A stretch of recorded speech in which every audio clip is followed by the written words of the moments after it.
In Clash Royale, each player generates Elixir at the same rate, 1 every 2.8 seconds, and it mostly comes down to who utilizes it better. However, one card would break this natural flow: the Elixir Collector, also known as the Elixir Pump. Collector was not a card that would deal any damage or fight for you. It was an investment. You pay an upfront cost, and if the card survives for its full intended duration, you get all your Elixir back and then some. On the surface, this card sounds so boring. You might wonder how I can possibly talk about something this simple for 40 minutes, but don't be quick to judge. Elixir Collector has been very influential in the past. Because of its uniqueness, Supercell has had to change this card in ways other cards would never or could never be balanced. So let's go back and see how Elixir Collector was at the beginning, cover the balance changes it's received, and explain how it ended up where it is today.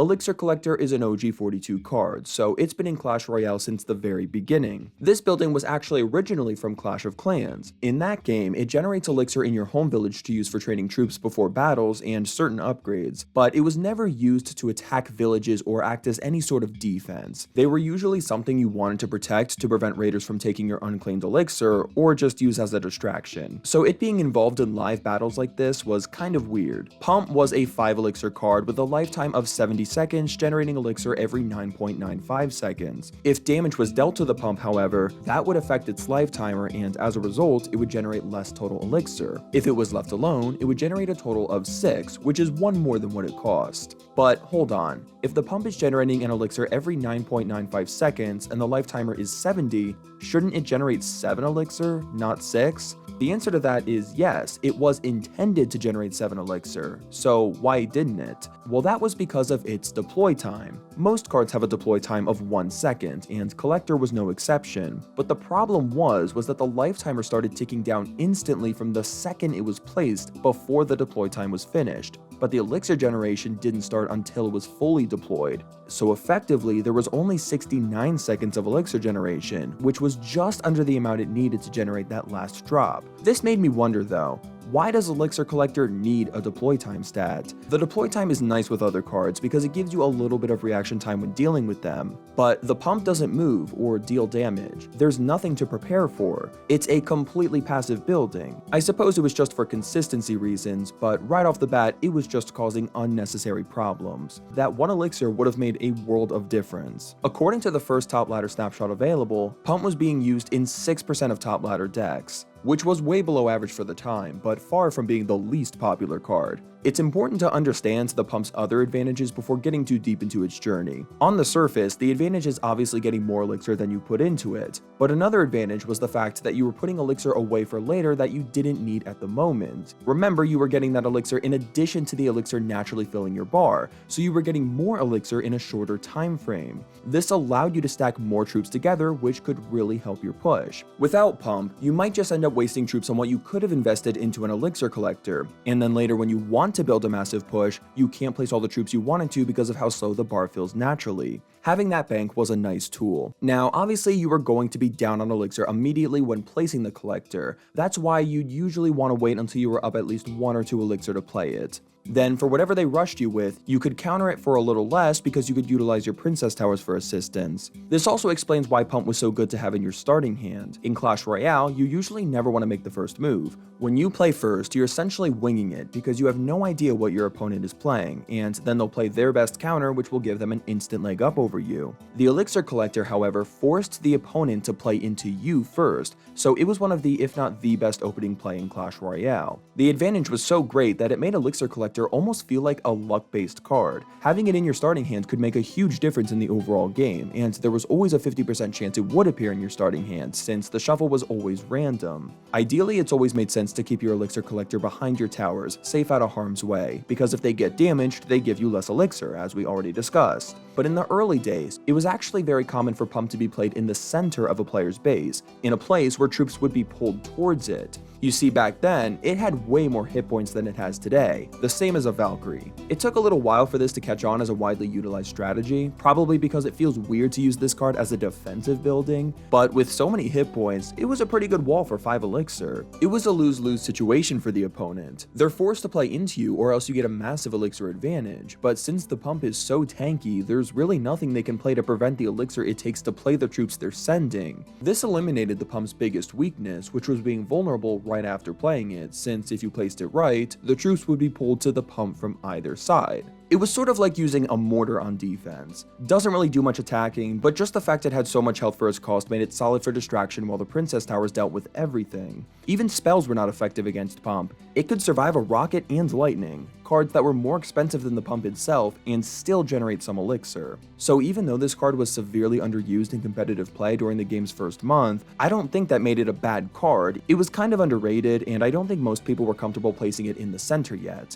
Looking at pretty much all Pump gameplay I could find from January 2016, I never saw a single instance of anyone placing it in the center. Remember back then, people were still learning the game, so some cards' potentials just weren't being realized yet. On February 2nd, 2016, Supercell would rectify their oversight. The pump wasn't performing well, and there was a mistake keeping it from how it was intended to be. To fix this issue, they decreased the time it took for the pump to generate Elixir from 9.95 seconds to 9.8 seconds. So now the card functioned as intended. There's no denying it was a huge buff, and it definitely garnered players' interest. Within only a few weeks, Pump's top ladder rates had skyrocketed. According to the data from this time, the most popular pairings with Elixir Pump were Baby Dragon and Mirror. I don't think there was any direct synergy with Baby Dragon, that card was just one of the most popular cards at the moment, but Mirror was an interesting one. Watching some older gameplay from this time, mirroring pumps did appear to be a frequently used strategy. Even though you were technically paying 6 Elixir for a mirrored pump which would give you the same Elixir back as a 5 Elixir pump, there was actually a glitch with Mirror at the time where it would give you back 1 Elixir immediately after playing it, so you were effectively still paying 5 for 7 in return. You were exponentially increasing the rate of Elixir generation by throwing more pumps down, and pretty quickly there would be nothing the opponent could do. This is around the time where the strategy of using your pump as a defense really started to take off. Now that players understood how much it could really absorb, it was a no-brainer. By the end of March, Pump was the second most used card in the game. I don't think there was any card more versatile than Pump at this point. It helped you build bigger pushes in beatdown, get to pressure cards quicker in cycle, and was just a solid all-around defense. Cycle decks commonly used Elixir Pump back in the day because there weren't nearly as many cheap cards. Nowadays, if you want a really fast cycle, you can just put 2 or 3 1 Elixir cards in your deck, but back then, Skeletons were the only one. Cycle decks sort of needed that Pump to ensure a quick enough cycle, but really at this time, Pump was good in everything. The upsides completely overshadowed the downsides. It was practically guaranteed free Elixir. If you put it behind the tower, the only thing the opponent could use against it was spells, and no matter what spell they used, it would never deny the Elixir it cost to cast the spell. Pump was so prominent, I'm shocked it avoided the Nerf hammer in the March balance changes. It wouldn't be until May, where the Pump finally garnered attention by Supercell. On May 3rd, 2016, its health was decreased by 20%.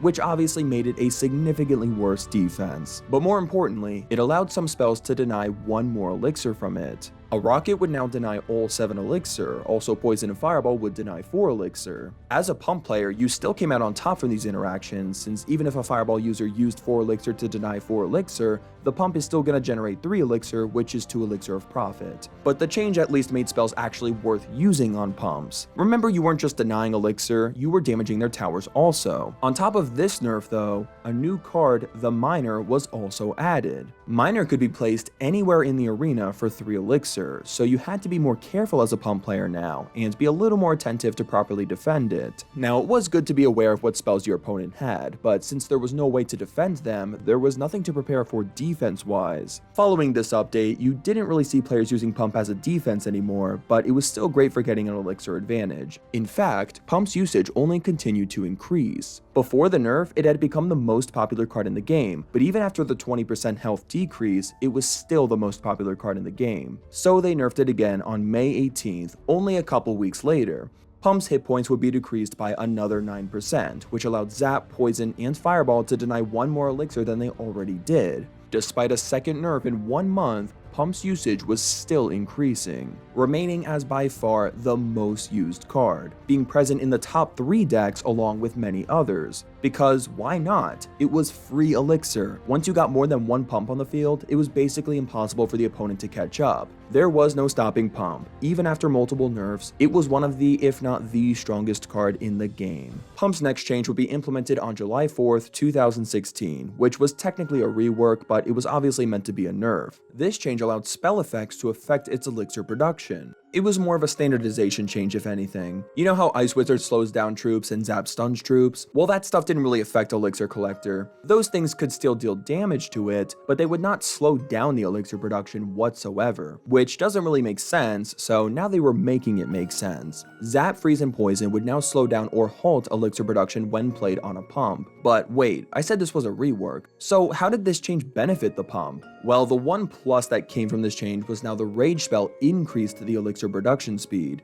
which again is technically a buff, but effectively didn't make even a slight difference. First of all, Rage was one of the, if not the worst card in the entire game, so just by using it you were putting yourself at a disadvantage. But since the pump naturally generated that last elixir right before it died, it would have had to stay alive for another 9 or so seconds for just one more elixir. The Rage increased the production speed by only 40% for 8 to 11.5 seconds depending on the level, so you needed 3 Rage spells, which was 9 elixir, just to generate 1 extra. It just wasn't even close to being worth it. That's why I say this was more of a consistency change. It made sense for the Rage spell to speed up elixir production, it just didn't make a difference effectively speaking, unlike like it would for the Zap or Freeze. But what I think really affected Pump in this change was the Poison. Poison was already popular and decent against pumps, so this added bonus just made it even better because Poison had a slowdown effect. Following this change, some players were finally starting to ditch Pump, but it was still the second most used card in the game. I don't think this change was really meant to get Pump into a balanced state though. It was for standardization reasons first, and Supercell just wanted to see how it affected it before deciding on how to deal with it going forward. But by the end of August, Pump's rates were back up again, keeping it in the #1 spot.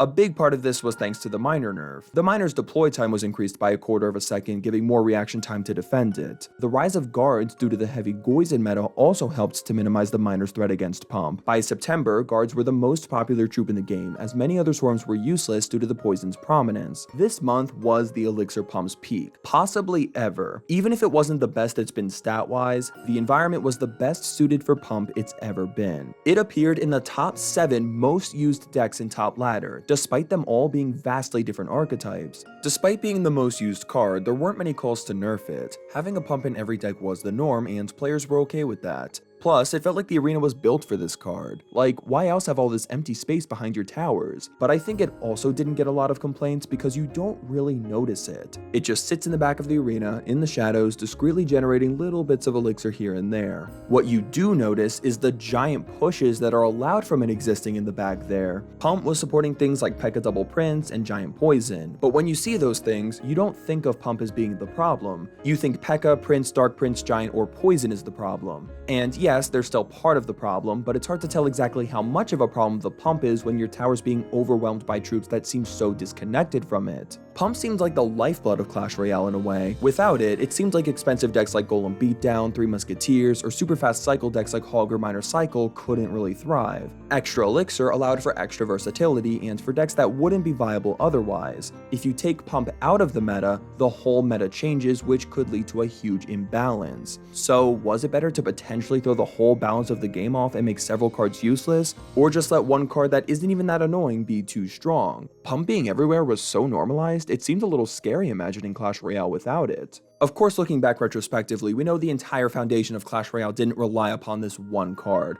I'm just speculating based on what people said and thought around this time. It wouldn't be until October 20th, 2016 for Elixir Collector to receive a major rework, with the obvious intended goal of making it worse. Although some people were content with Pump being widely used, Supercell was aiming for more diversity. With 88% of top ladder players using Pump just days before the nerf, it seems like once you got high enough, decks were just 7 cards plus a Pump, so a nerf had to happen. But as I said, this was a rework, not a direct nerf, so what was happening? Supercell was tackling its biggest problem, which was versatility. In most cases, when a card is too strong, it leads to said card boosting an archetype far above the others, but that wasn't the case with Pump, which is probably why it was able to get this far without being nerfed into the ground. But supporting all archetypes does not excuse this much usage. So to make it less versatile, its cost was increased to 6, so that you could only hold a maximum of 4 directly after placing it instead of 5, which definitely made a difference. To compensate for such a drastic nerf, its its lifetime was increased by 10 seconds so that it could produce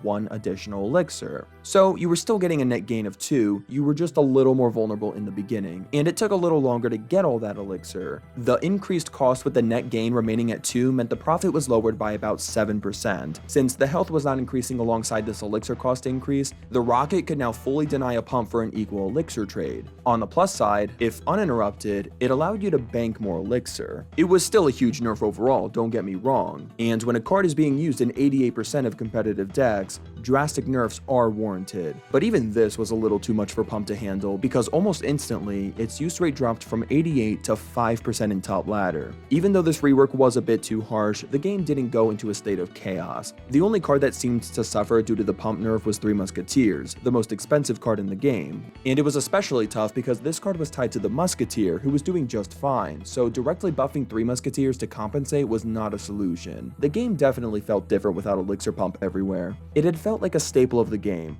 a must-have, a card that allowed you to play more decks by breaking the fundamental rule of Elixir generation. But just like that, overnight, its influence and power was gone. Which was weird because it didn't seem like an unfair nerf for a card used in almost 90% of decks competitively. I think a big part of it was that this card was never engaged in combat, so it was kind of an all or nothing card. It either worked really well or not at all. Finding that perfect balance was going to be very tricky. It was unlike any other card. There was really nothing good to compare it to. Supercell wasn't quite done with it yet though. 5 Elixir was a bit too cheap for a card like this, but they hadn't tried to balance it much at 6, so a search for a middle ground begun. The month after this devastating rework, Elixir Collector would appear in the balance changes again, receiving another rework. Its lifetime was reverted back to 70 seconds, but the Elixir production speed was decreased by over a second. So effectively you were still getting 8 Elixir, but in a much shorter time frame. I think this was a good balance, because you were still more vulnerable initially than you were after a 5 Elixir pump, but you got your Elixir back faster. Even after this nice little rework though, Pump wasn't performing nearly as good as it was at 5 Elixir. The most popular deck you saw it in was this giant beatdown deck, and its total use rate hovered around 7 to 9%, which was a little below average for the time, but still fine. However, it wasn't settling there. By the end of the year, its rates had risen substantially with Three Musketeers. Three Musketeers weren't considered to be that good up until now, and since Pump had been so underused since the 6 Elixir rework,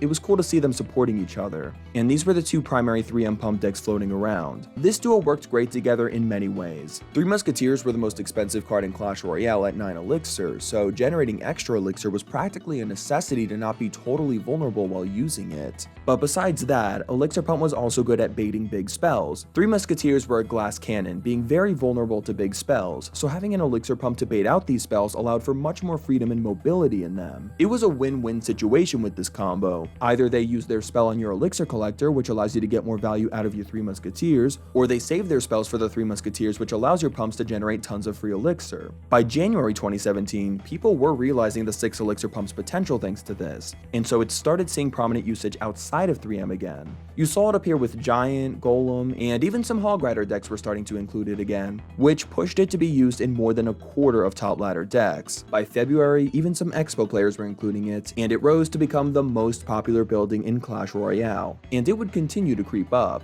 Three Musketeers were peaking in performance in March following the release of the Battle Ram. By April, Three Musketeer decks alone made up about 1/8 of the top finishing ladder decks, all of which had a collector in it. And this is just for Three Musketeers. Every single top ladder finishing Golem deck also had an Elixir Collector, and many Lava Hound decks were still including it as well. In total, this card was used in about 1/3 of the top finishing decks for the April 2017 season. It was definitely one of the best cards in the game. It wasn't thrown in any deck like it was in early 2016, but it was practically a must-have for any expensive deck, which may sound like the role it should fill, but you could argue it's not good for an entire deck archetype to rely on a single card. Hum would hold steady in around 1/3 of decks for a few months, but things would change in August. Rocket cycling was becoming a much more popular strategy by this time. As you saw a rise in Rocket, you saw a decline in Collector usage, which makes sense because beating a Rocket user with a pump was not easy. Battle Ram also received a major nerf in August, which decreased Three Musketeers' popularity. However, Three Musketeer users were able to adapt to all these developments for reasons I already discussed, but Heavy Beatdown users were not able to adapt so well. Even with everything though, Pump's rates were holding steady. Overall, 2017 was a great year for Pump. but it had been maintaining above average rates throughout all of it, and especially with some of the recent upticks, it's understandable why Supercell in December 2017 decided to give it a nerf. On December 12, 2017, Elixir Collector would receive its first change in over a year, a health decrease of 13%, which led to some big interaction differences. The biggest one being that now Lightning would fully deny all 8 Elixir from being generated instead of just 7. This was huge because unlike Rocket, Lightning had a massive radius, so placing it in the center was no longer viable from preventing the opponent from taking out the pump for an equal Elixir trade and getting a ton of Crown Tower damage. Also, Poison and Fireball would deny 6 Elixir instead of 5. So basically, if the opponent had any one of these 4 spells, good luck getting any value out of your pump.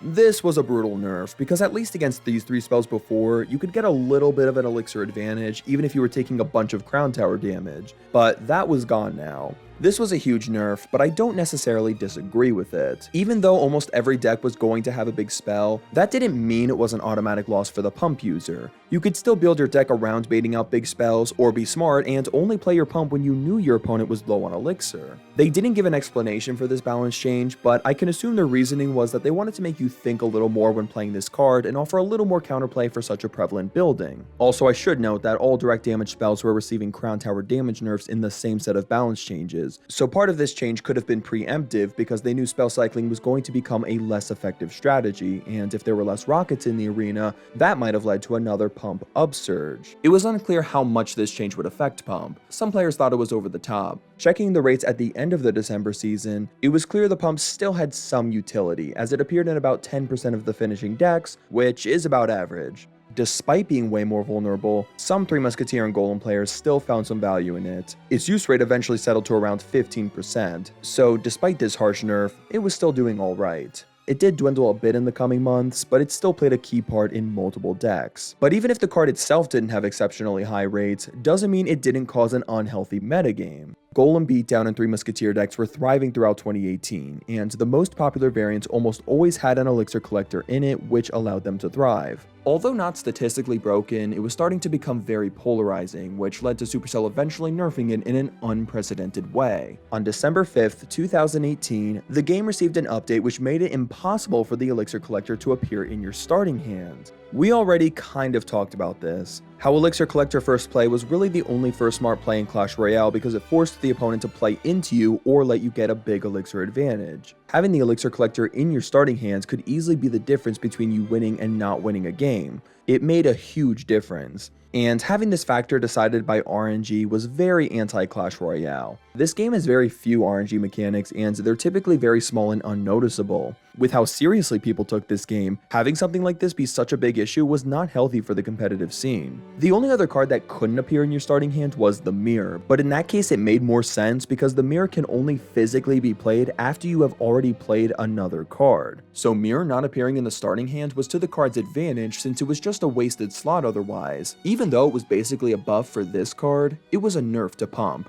What's interesting about this way of balancing is that they can't apply it to more than 4 cards without restricting deck building, so they had to be selective. I think this change affected Elixir Pump more than it would have for any other card. But it's hard to even call this a nerf because a card only appears in your starting hand 50% of the time naturally anyway. You're really just decreasing the randomness of it. And there was still some RNG with it because it could appear anywhere from your 5th to your 8th card. If it was the 5th card in your cycle, you could play a cheap card in your starting hand for your opening play that the opponent might not even respond to and then play your pump immediately. But if it's 8th, then it's going to be a lot tougher to cycle to it. Many players believed the change went too far, but I personally think that if you can only win with a card if it's in your starting hand and the starting hand is completely determined by RNG, then that's not a healthy position for a card to be in. Many players saw how devastating this was for the card, but this actually wasn't where the pump died. It was performing just fine in January 2019, remaining prevalent in several popular 3 Musketeer decks. But it wouldn't be long after this until everything came crashing down. In February 2019, 3 Musketeers were heavily nerfed. They were no longer competitively viable and would never reach the level they were at before this nerf, so unsurprisingly, Pump had a huge fall after that change went live. With 3M out of the way, you only saw it in a few specific heavy decks. For the most part, it was clear that there were better options now. The raid seemed mediocre for a little while, but there would be another major development soon after that would hurt Pump even more. This was the release of the Earthquake. Earthquake was specifically designed to counter buildings, and it was now officially the best Pump counter in the game. An Earthquake could deny 7 Elixir from a collector while only costing 3. This made it the most efficient spell against Pump. It was harder to get value out of Pump against an Earthquake than any of the other big spells, and it was already pretty hard before. This seems like the final nail in the coffin. By 2020, it was one of the least used cards in the game, and the win rate was far below what a healthy card should have had. Not being able to rely on 3 Musketeers was practically a death sentence. Now, interestingly, 3 Musketeers had a mini resurgence in June 2020 after a stagger deploy time decrease, but none of the popular 3M decks were including Elixir Collector. The rates barely changed at all throughout this whole period, sending a clear message that even 3 Musketeers couldn't save the Pump now. Even during a period that should have heavily favored this card, it couldn't exceed a 2% usage rate. Overall, 2020 was a terrible year for the Elixir Collector, but despite its consistent terrible performance, Supercell wasn't giving it any attention, and things weren't going to get better anytime soon. There's not really much to say for 2021 because for the 3rd full year in a row, Pump received absolutely no balance changes. It didn't appear in any popular decks, and its usage rate hovered between 1 and 2% the entire year. Clearly, this card was going to need some direct attention to be able to thrive again. It was a little tricky though, because there weren't as many stats to change for a card like this. But just when it seemed like it was completely forgotten about, Supercell did something very unexpected. On April 4th, 2022, Elixir Collector would receive the first balance change it's received in over 3 years, which would be a pretty big rework. Its Elixir production speed was increased by half a second, and its lifetime was decreased by 5 seconds, meaning now it would only generate 7 Elixir instead of 8 during its lifetime, but this would be compensated by the fact that now it would produce 1 Elixir when it died, so when left alone, it would still generate a total of 8. This was a huge deal. A guaranteed Elixir without a health decrease meant all spells denied 1 less Elixir than before. No longer could a Rocket or Lightning deny all 8 Elixir for an equal trade. This was especially huge with Rocket because you could freely play your Pump in the middle of your towers, and every time the opponent rocketed, you came out on top 1 Elixir and your Princess towers took no damage. Spells would still be worth using on Pump because it denied what it cost to cast plus 1 Elixir of profit while dealing lots of damage to towers. If Pump was left completely alone now, it would be slightly worse than a Pump that was left alone before due to the slower production. But that didn't really matter since you would pretty much always use a big spell if you saw a Pump in the arena anyway. So how much did this rework really help? The short answer, a lot. Overnight, its rates surged from being an extremely niche underperformer to a very solid card with borderline nerf deserving rates. This card was officially competitively viable for the first time in 3 years. In this video, I've been frequently bringing up 3 Musketeers and how for a good chunk of Clash Royale history, they were carrying the Elixir Pump. But after the Pump rework, 3 Musketeers were back again, always seen with it. Now, although this was the main thing you were seeing it in initially, doesn't mean it wasn't seen in other decks. The next few months would go on to prove Collector's new versatility. Not only was it seen in Beatdown again, but it was also seen occasionally in Queen Bow. But the Pump wasn't really settling in any one thing, nor was it a requirement. The only archetype it was consistently maintaining a presence in was Beatdown, but typically even the most popular Beatdown decks weren't including a Pump. The usage trickled down later in the year, but the win rate remained very healthy. It was an overall significant improvement from how it was performing before the rework, so I think it's safe to say it was a major success. However, the developments were not done. In October 2022, the Phoenix was added, and this card was very influential upon release. Within a day of its addition, Pump was up to being used in 1/5 of competitive decks, a lot of which were Electro Giant, Golem, or Elixir Golem beatdown decks. This period didn't last long. Phoenix was toned down quickly, and Elixir Collector went down with it. This Golem Phoenix deck remained popular going into 2023, and was the Elixir Collector's most popular deck for months. This shifted a few months later following the introduction of evolutions. Evolved Barbarians specifically were helping Golem with Pump to thrive. This Elixir Golem deck was trending in August and September 2023, helping to boost Elixir Collector's usage even more. In November 2023, the Little Prince was added, and Pump adapted nicely into a few different archetypes along with that. This period of the game is when the game's meta really started spiraling into chaos. Evolutions and Little Prince were both so much stronger than the rest of the cards, and it created this major unbalance. The game was pretty much devolving into spamming Evolutions or the Little Prince as much as you could and let them do the work since they gave way more value than they should have.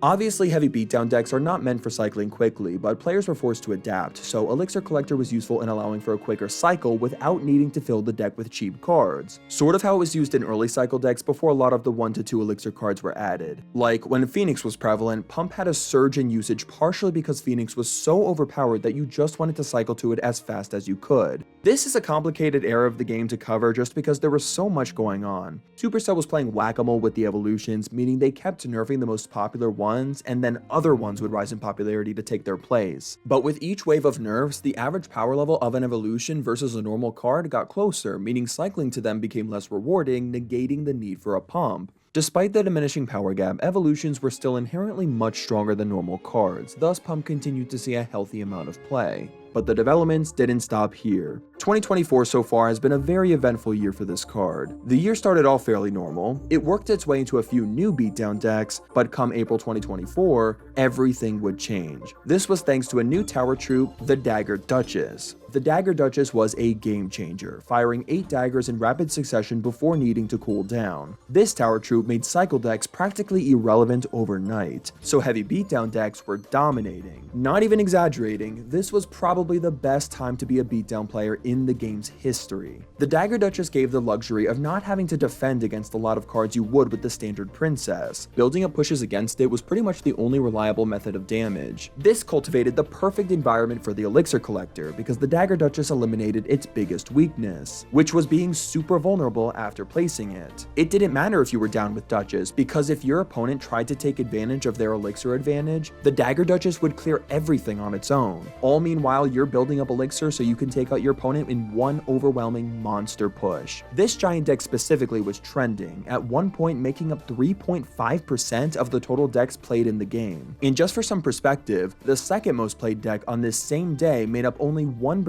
of the total decks, and this was just the same deck with lightning instead of arrows. During this time, almost every single popular beatdown deck had an Elixir pump in it, leading to it being used in more than 1/3 of challenge decks, the most usage it's had since 2017. It was the most popular non-evolution, non-champion card in the game. Surprisingly though, despite this surge correlating perfectly with the rise of Dagger Duchess, Supercell decided to give it a major nerf in the following set of balance changes. But why? It was clearly only overused because of the Dagger Duchess, who was everywhere, so when they balanced that out, Pump would have simmered down. If you look at the rates just a few days before the Duchess's introduction, you can see they were only slightly above average, nothing they hadn't been for a few years by this point. There have been plenty of cards in the past that have had surging rates for a single month because of another broken card that haven't been nerfed, so why target the Pump here? Supercell claims that because the Dagger Duchess was a synergistic tower troop to Pump decks, Pump had to be balanced in accordance. It did have slightly above average rates just before the Duchess was introduced, so this could have pushed it over the edge, but those above average rates weren't consistent. Just 2 months before the Duchess's introduction, it was used in only 5% of decks, which is below average. So even if Pump worked a little too well with the Dagger Duchess, it seemed irresponsible to nerf it directly now before seeing how it settled after the Duchess nerf. But I think this was more due to player complaints. There was a small subsection of pro players who did not like the Elixir Pump, but not necessarily because it was overused. Some argued that it was too valuable for how little skill it took to play, that it was simply a matter of placing it and hoping the opponent didn't have a big spell. I can kind of see that argument, but I disagree. There is skill in knowing when it's appropriate to play Pump. A smart Pump user can bait out big spells to clear the potential danger, and often a Pump user already has to make positive trades before they can play a Collector safely. Otherwise, the opponent will use that Elixir advantage to overrun you. And against things like Miner, Goblin Barrel, Goblin Drill, and Graveyard, it can require some effort to defend the Pump. You are ultimately taking a risk every time you play Collector, and I think the risk-reward ratio is pretty fair. I agree there could be some more counterplay options, and I actually have some ideas for that I'll discuss later. But even so, in the same month as this major nerf, the Void spell was added, which was a 3 elixir spell that could counter Pump better than an Earthquake, completely taking it out, denying all the elixir except the guaranteed death elixir. But unlike something like Earthquake, you could place troops to absorb some of the damage. So not only was it decent against countering the Collector, but it allowed for some back and forth gameplay involving Pump, which was the issue being argued. So this combined with the Duchess nerf really makes me convinced this Pump nerf should have waited. But nonetheless, it was coming, and this would be the final balance change to date. Its production speed was increased from 9 all the way to 12 seconds, and to ensure it still generated 8 elixir, its lifetime was increased by 21 seconds. So now it would take way longer to see any benefit from the collector. I think this nerf was way over the top. 85 seconds is about half the length of a standard Clash Royale match, and since this card cannot appear in your starting hand, you'll be lucky to see the full value of even one collector before sudden death. Unsurprisingly, the rates plummeted after this. Dagger Duchess was still pretty good, so you saw Pump used occasionally with it, but it was clear that this card was not going to have any presence in the meta whatsoever in the long run without additional attention.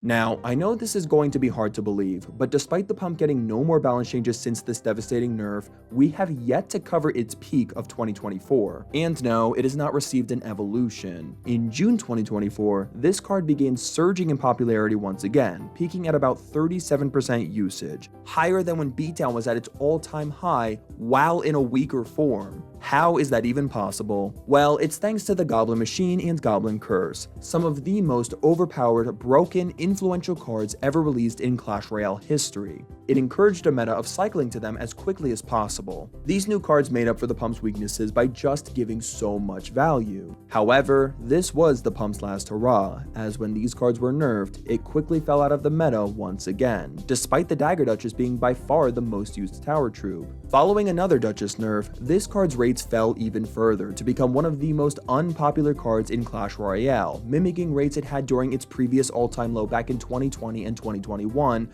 which suggests that current day Clash Royale might be the worst era for this card ever. After all of those balance changes, all of those thoughtful reworks, and all the influence it's ever had on the game, Supercell just decides to nerf it out of the meta and not look back. Quite the bitter ending.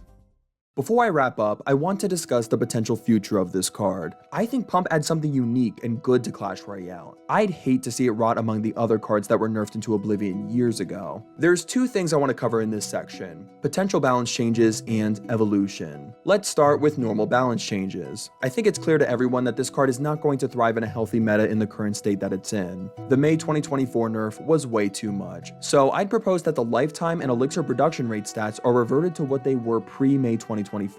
The Dagger Duchess is nowhere near as prevalent as it was in April, so simply reverting that wouldn't cause Pump's rates to skyrocket again. Remember, the rates before the Duchess's introduction were right around average, if not a little below, so I'd say it's fine to just leave it at that. But if Supercell really wants to nerf it, I think they should take a different approach. Now, they could always meet in the middle and make the production speed 10 seconds and lower the lifetime to 72 seconds, but I don't really like that. I like the production speed and lifetime stats the way they were. I like the Pump at 6 elixir. I like the amount of health it has, and I like the fact that 1 elixir is always guaranteed at the end of its life. So what else is there to change? Well, one of the things I talked about earlier was adding more counterplay options. It is kind of tough since there aren't really many cards that can directly interact with Pump when it's tucked behind a tower, but one idea I had was changing its production mechanics so it functioned similarly to Sparky. When Sparky is stunned or frozen, her attack charge completely resets rather than simply being interrupted like most cards. Perhaps Pump's mechanic could be changed so that when it's stunned or frozen, the elixir production timer resets, so if it's zapped when it's 1 second away from producing an elixir, the timer resets to 0, meaning you'll have to wait the full 9 seconds for the next one. Now, I know what you're thinking. That doesn't really add much more counterplay, since that change would really only affect it with zap and freeze, since lightning already takes it out completely, and other stun cards would never interact with it. Which is why in this scenario, I would opt to increase the Pump's collision radius, which is a stat Supercell never changes, but in this case, it would be very important. It would be just big enough so that the attacks of chain stunners like Electro Dragon and Electro Spirit would chain onto a Pump sitting directly behind the tower. This would force you to be a bit more defensive against those cards than you otherwise would if you had a Pump, and counterplay like this is what I think some players would like to see. Now, I know this still isn't a lot, but at least it's something that I think will make a noticeable difference. And this might even be a radical change that would go too far.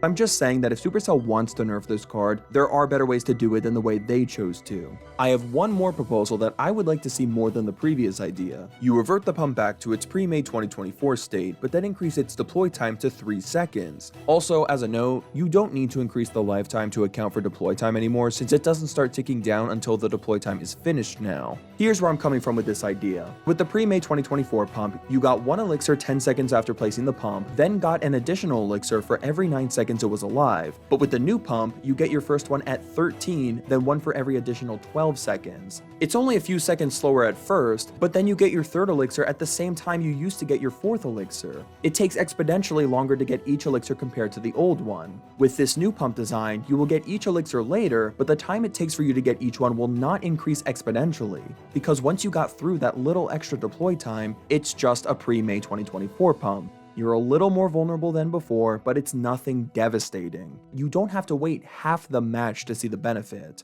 And what I love about this idea is that there's so much room to play around. If this is too much, you can make the deploy time 2 seconds, 3.5 seconds, 5 seconds, whatever. Now, I know Supercell spoke out against using deploy time as a balancing tool, but this is a very exceptional case. They literally made this card not appear in your starting hand as a balance change, so I think they're willing to make exceptions.